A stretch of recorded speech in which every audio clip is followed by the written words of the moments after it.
a three-part series that we've been embarking upon about mental wellness with Kristen. We're so fortunate to have had her the last couple days. A little bit about Kristen, if you're joining us for the first time.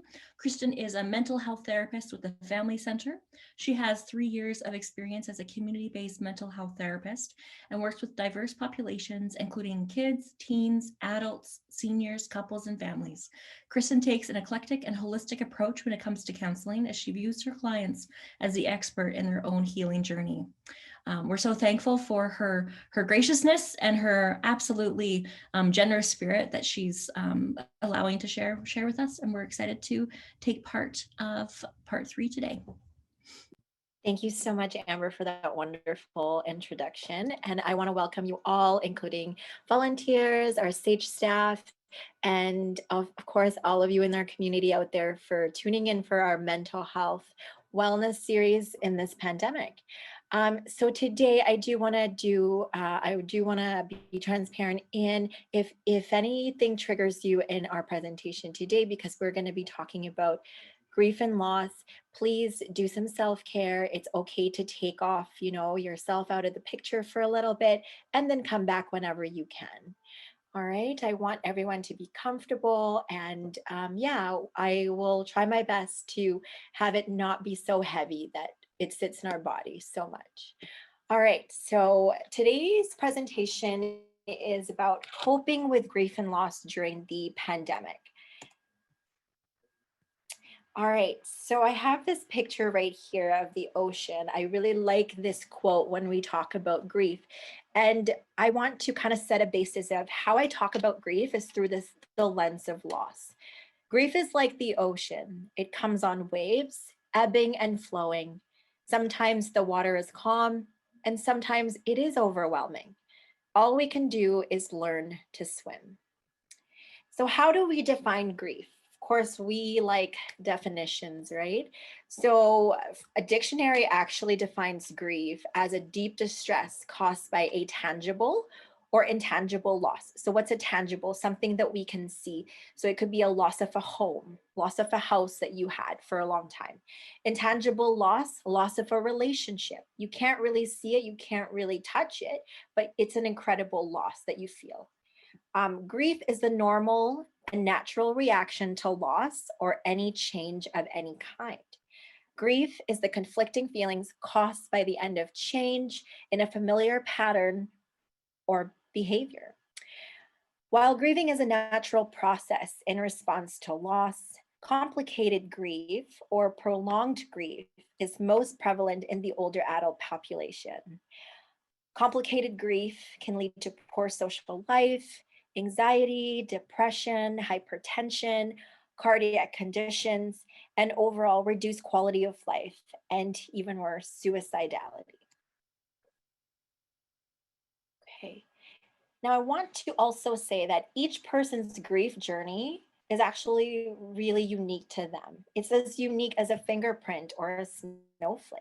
So not one grief presentation is correct. It's just we all process it differently. So what are the causes or triggers of grief and loss?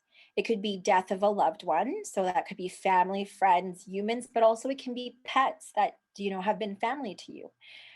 Moving, so any moving from another city to a different province, or even country, right? Or moving all the time. Starting school, starting a family or marriage or having children, right? Once you step into different transitions in your life, you kind of lose that, that life that you had before. Divorce or separation, graduation even can also be a cause of grief for some people.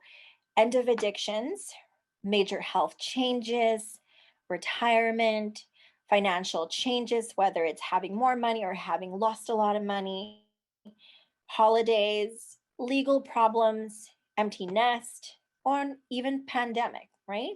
So again, these are just some common triggers. When we talk about loss, it's not necessarily like you're losing something. Sometimes it's that when we talk about conflicting feelings, is that gaining something, but also losing something. Okay. Now there's a couple of myths in dealing with losses. So we've often heard people say, oh, don't feel bad. Replace the loss. Oh, your puppy died, just get a different one. You separated with your spouse. Oh, just get another one, right? So replacing the loss. Grieve alone, that we need to grieve alone. Just give it time.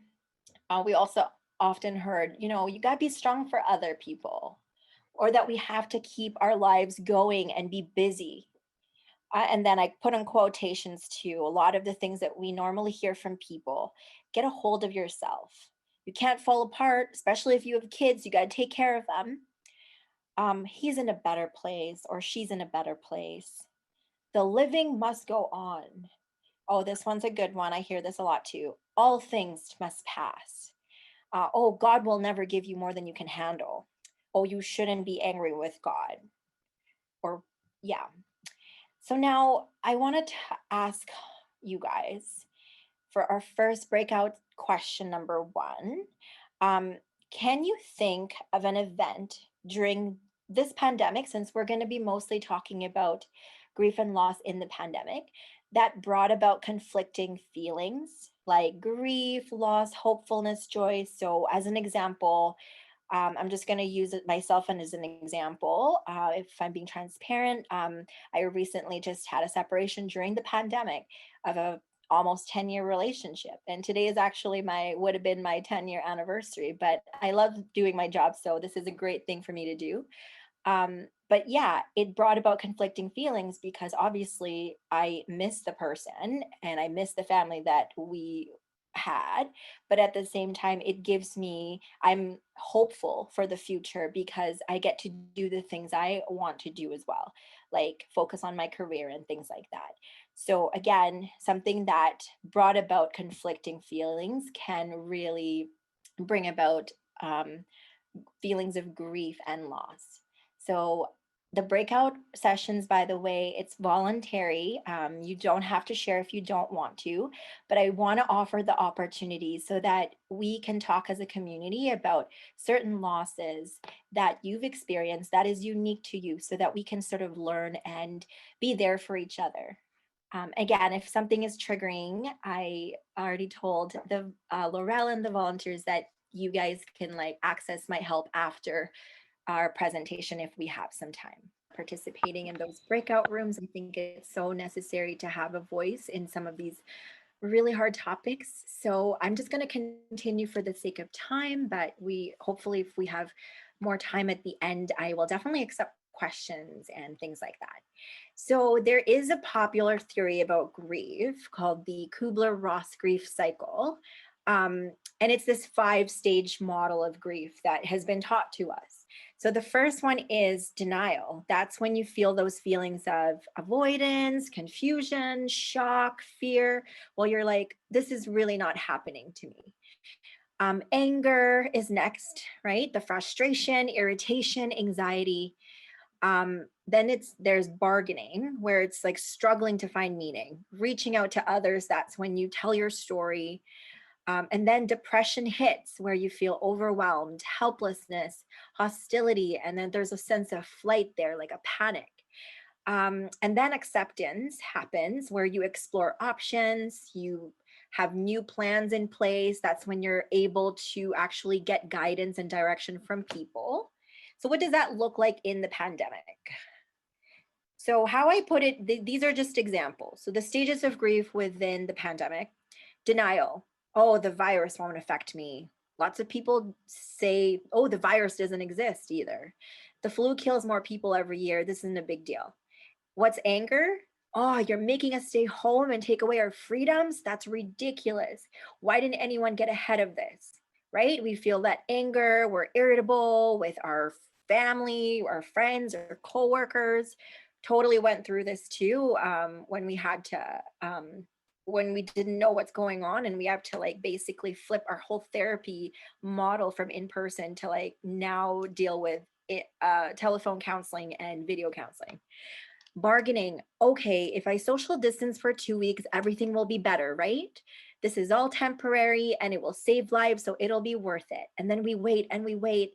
I remember waiting till oh, September, it'll be better. Oh, and now it's like, I don't even know. Depression. When is this all going to end? What's the point? We're all going to get sick anyways. And then we get into those like really like unmotivated to do things. Like sometimes there's days when I'm unmotivated to go to work or to do anything else. Acceptance. This is happening. I have to figure out how to proceed.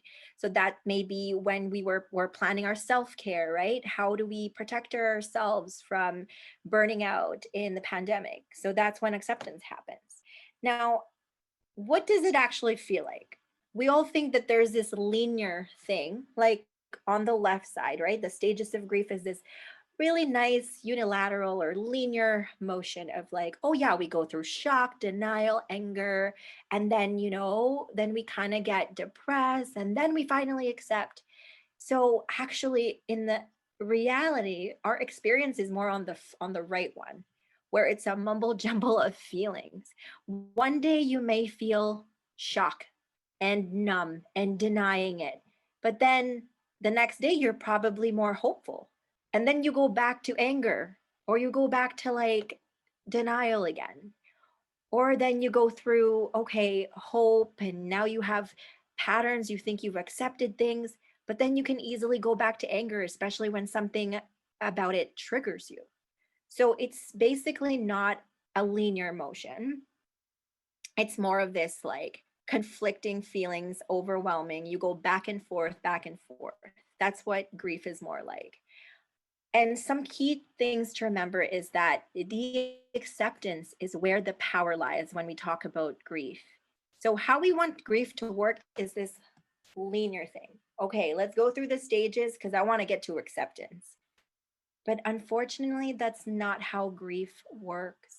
It's really like you go back and forth. Maybe years, you've probably gone to acceptance in 3 or 4 years, but then a holiday might pop up and it gets you back to bargaining, or it gets you back to like anger that this has happened to you. So everyone has also a unique grieving process, right? It's good to keep in mind that people do have their own process. Some people take time, some people take less, and there's no right or wrong with that. We really have to acknowledge that grieving during these times with the pandemic is more difficult than coping with a loss outside of the pandemic. So if you have losses that are happening within what we're doing right now, it's even worse because then it's piling on a loss itself that we feel as a community, as a society, right? So what do we do? This is when we really need to be connected more than ever. And connection doesn't necessarily mean like in person, like connection. We're going to be talking about how to cope, and sometimes it's just the validation of, hey, I hear you that you're going through a tough time, right? That could be made through a phone call, through a text, to whatever it is. And just even coming together right now, like we're doing, listening to each other's experiences, that sort of thing. And we can also alternate between loss and restorative activities, which I will go through in one moment, and develop new rituals or routines. So, what does the loss and restorative activities look like? So, loss oriented would be grief work. So, that may mean like I go to a therapist to talk about my separation.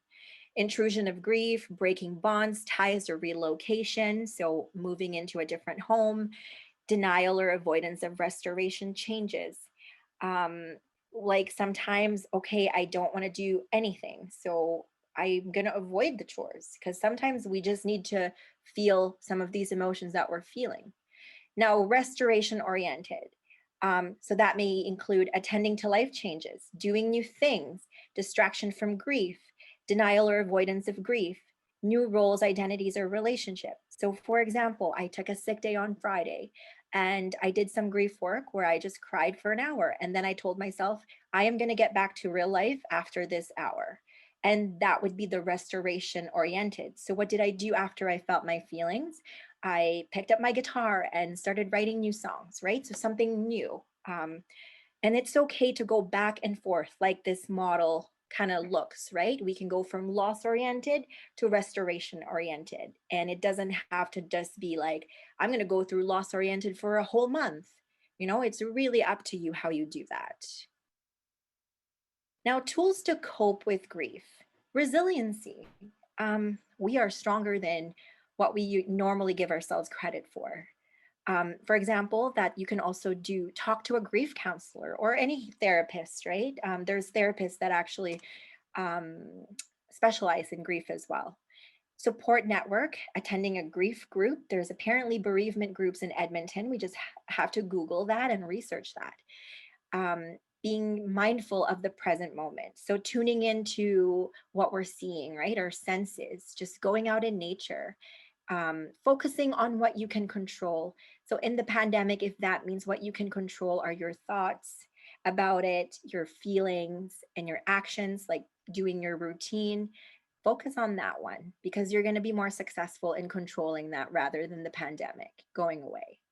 Name your emotions. It's okay to say, I am so sick with COVID right now. Like, I am sick of the pandemic. There's days when I feel that way and I'm done talking about it. And there's probably days when I tune into the media and look at the stats, and that's okay. You just have to be with your emotions and name them. Again, we talked about staying connected. Um, there's FaceTime, there's phone calls, there's Zoom. And if you're tired of those outlets, even in person, as long as you're wearing, you have your own physical boundaries, that's really good to have as well.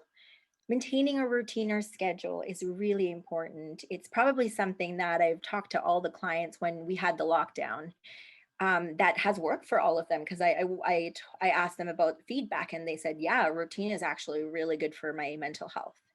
Self-care, what we do to look after our mental and physical well-being. And I remember if you guys were here on the first one when we did it on Monday or on Tuesday, we talked a lot about self-care and how to do a self-care plan. Meditation is also advisable to clear our minds because, again, if we go back to focusing on what we can control, well, it's our thoughts, right? And if we are in control of our thoughts, so does our feelings and our actions. So, meditation is just a way for us to be in the present moment and not think about so much about our past and think about what's to come in the future.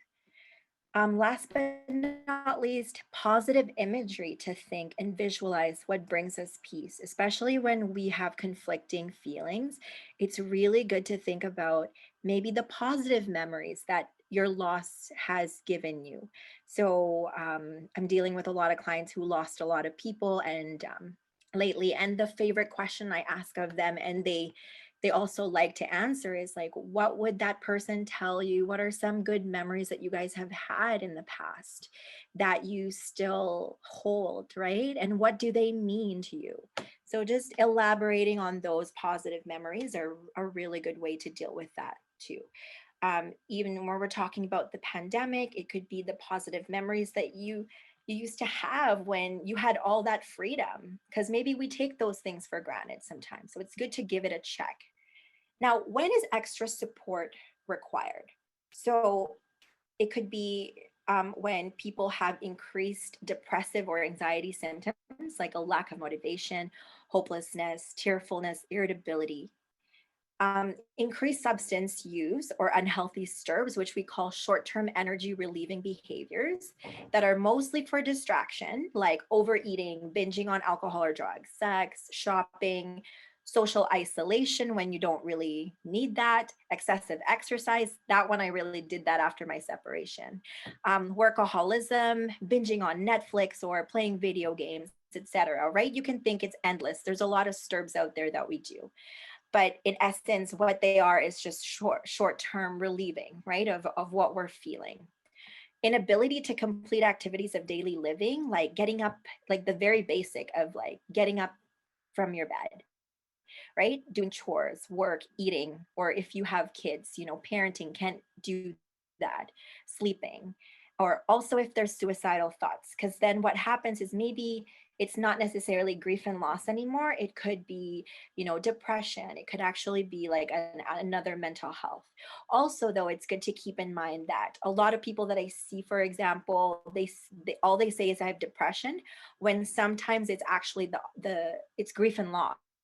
They've lost a lot of things, and it's not, depression is just kind of a mask there, right? So there's comorbidity sometimes with all of these things.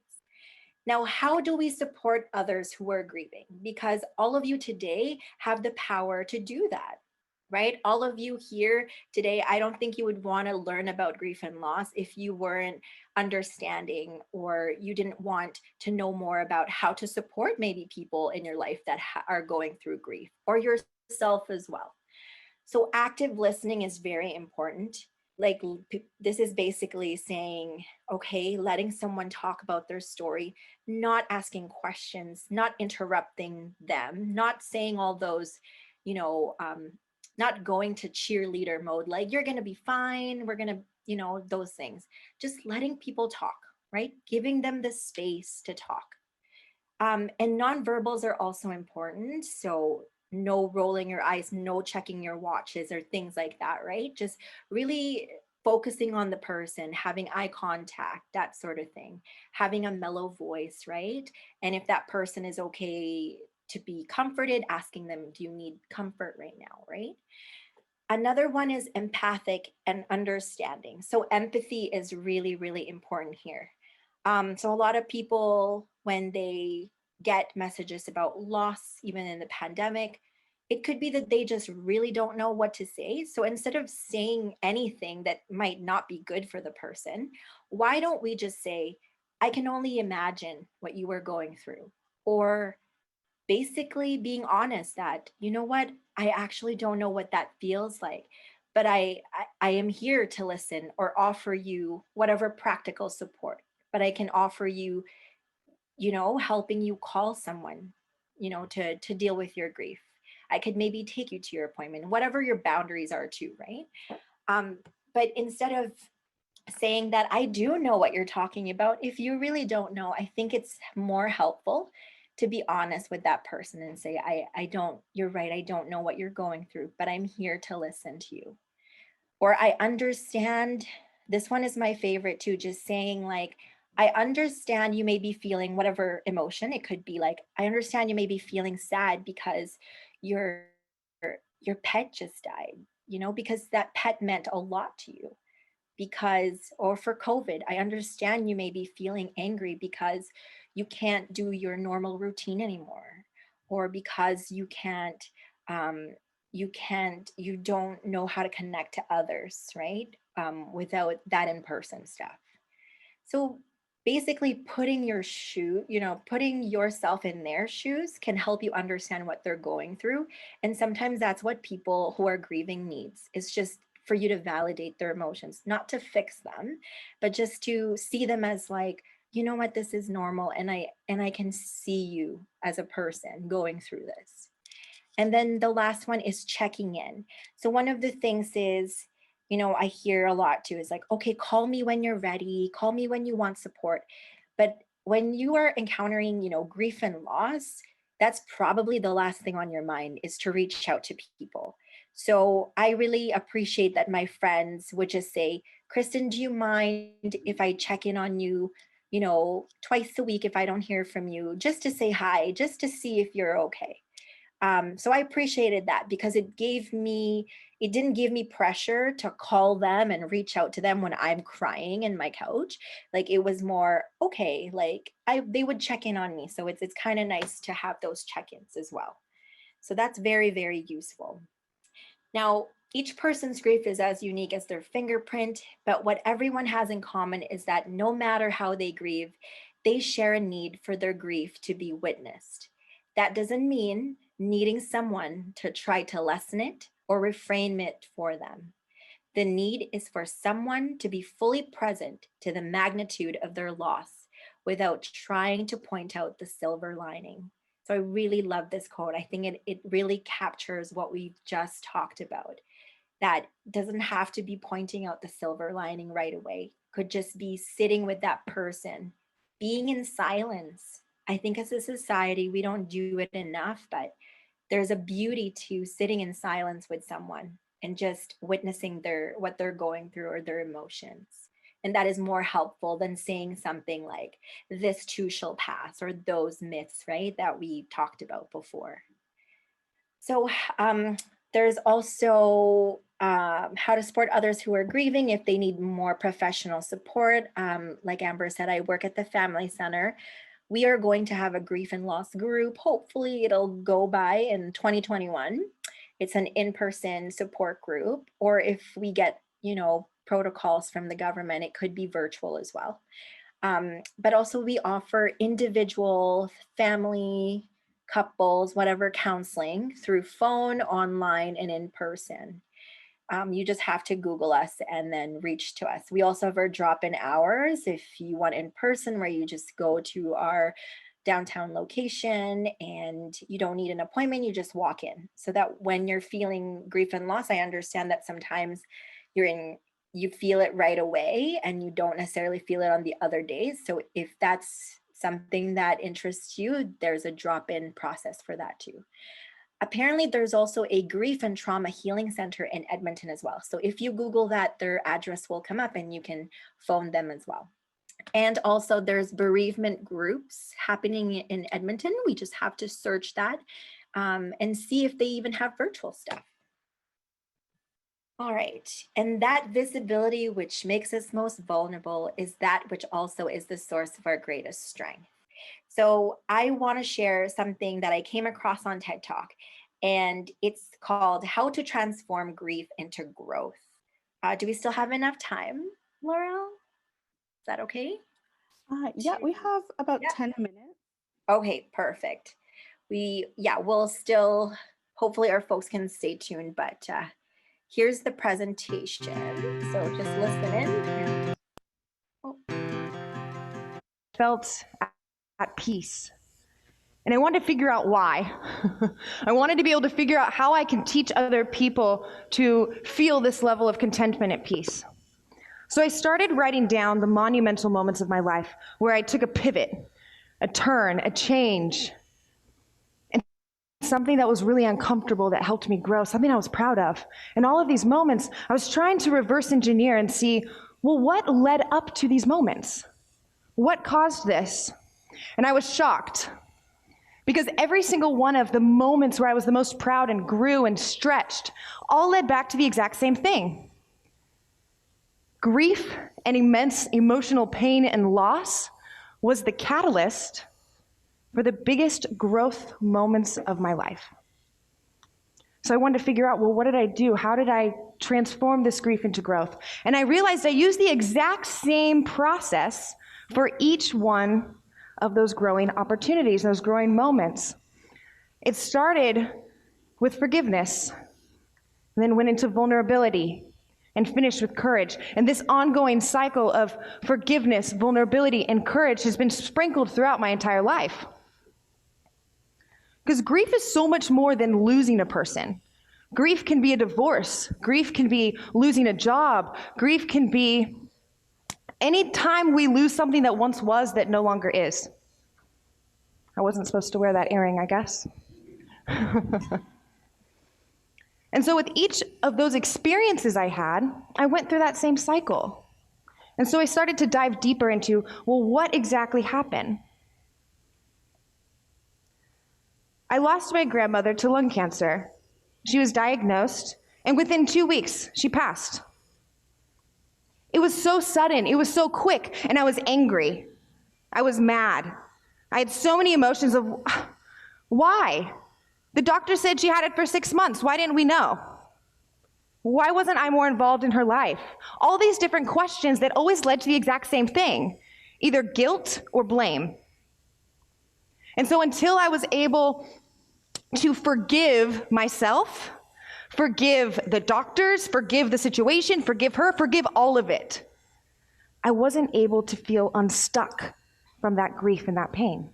It was like I was living my life with my back turned to it. And until I forgave, I turned around and became present with what was happening. And when I forgave, I created self-compassion. because I wasn't trying to shoot blame or guilt anywhere in my life. That compassion brought me to the present moment of what was happening. But when guilt and blame were off the table, I was left with the stillness of vulnerability. There was no one left to blame. There was no guilt left to take on. And that vulnerability turned me inside out. It was so uncomfortable. I hated it. Because it was like I was exposed. I didn't want everyone to see my stuff. I wanted to go hide. I wanted to isolate. Each time I've experienced grief, all I want to do is be by myself because I didn't know how to process this pain. And I don't think anyone ever really knows how. We just have to learn to be still with it and become vulnerable, because that vulnerability is going to help transform your grief into growth. That vulnerability of being willing to be still in the moment and let your emotions be in motion. It's so easy to grab a hold of that pain and say, this is who I am. This is my pain. This is my identity. Don't you know what I've gone through? Don't you know the emotional pain I've experienced in my life? You are not your pain. You are so much more than the emotional pain you've experienced in your life. And that's why vulnerability is so key in transforming that grief into growth, because we have to feel it all so we can let it go. And we have to be patient with ourselves for how long that takes. Because vulnerability is going to hit us when we're alone. It's a lot easier to distract ourselves. We got social media, we got Netflix, there's sex, there's drugs, there's anything that takes us out of feeling the vulnerability of our loss and our grief. And so I invite you to not fear it, to embrace it. Because each time I embraced it, even as scary as it was, because I didn't want to do that, I didn't want to feel that. But my fear was that if I don't feel it now, I might feel it later. So I surrendered to that vulnerability. And when I did that, I started to develop self-awareness. I started to know myself better than I ever did before, better than anyone else ever could. That vulnerability started to change me because I had emotional intelligence. I started to know myself. And I always knew that I would be talking about vulnerability in some way. I didn't realize that I'd be grieving while talking about it. I lost someone recently in a tragic accident, and I didn't know how much vulnerability it would take to talk about this while still grieving. And so my process of vulnerability today is by being here. Vulnerability as well for me is crying. I let it out. I welcome it. Vulnerability is sometimes dancing. Vulnerability is any form of expression that allows me to learn a little bit about myself, to not latch onto it, to not shun it, but to be an observer of it and letting it come and letting it go. And when I did that, I started to develop courage. Because if I can go through that emotional pain and let myself feel all of those feels, then what else can I do? Because that seemed like the scariest thing in my life. Losing the people that I love to the unknown. But that courage helped transform that grief into growth. Because of courage, I was able to travel the world. Because of courage, and because of the grief I got from that courage, some days it was just getting out of bed. It was something as simple as that. The courage depended on what I was experiencing. It didn't have to be some big monumental thing. But each of the big growing moments in my life always led back to grief and pain. And that emotion, being willing to go through the cycles of forgiveness, vulnerability, and courage. Grief is going to be inevitable. We are all going to experience it in one way or another, whether you already have, or whether you're currently experiencing it, or something in the future. You're going to experience it. But it doesn't have to define you, but you can use it as fuel to grow. And you can use those experiences to transform your life. If there's any takeaways that you have from this talk by listening of how to transform grief into growth, I hope it's that you don't have to stay stuck in your grief. And you can find relief in your emotions and in those griefs, and you can have happiness available to you in the midst of what you are experiencing. Thank you. All right. That always gets me, even in light of the pandemic. I really love that because I know what you guys are feeling with the pandemic. It can be really, really harsh and it could be really bad. But again, it's just being able to do virtual workshops I never thought I would be doing as a therapist. Now I get to do them. And now we can come together as a community and do other things post-COVID even. So there's always something that can grow from a very, very uncomfortable situation like grief and loss. So I really want to thank you all. I know we have like a couple minutes. I do have another breakout session, but I understand if you do have to leave because our presentation is only till 2:45, that I want to thank you for your time. But if people are staying, however, we can still do the breakout question, which is pretty positive. I will end it in a very positive note, I promise.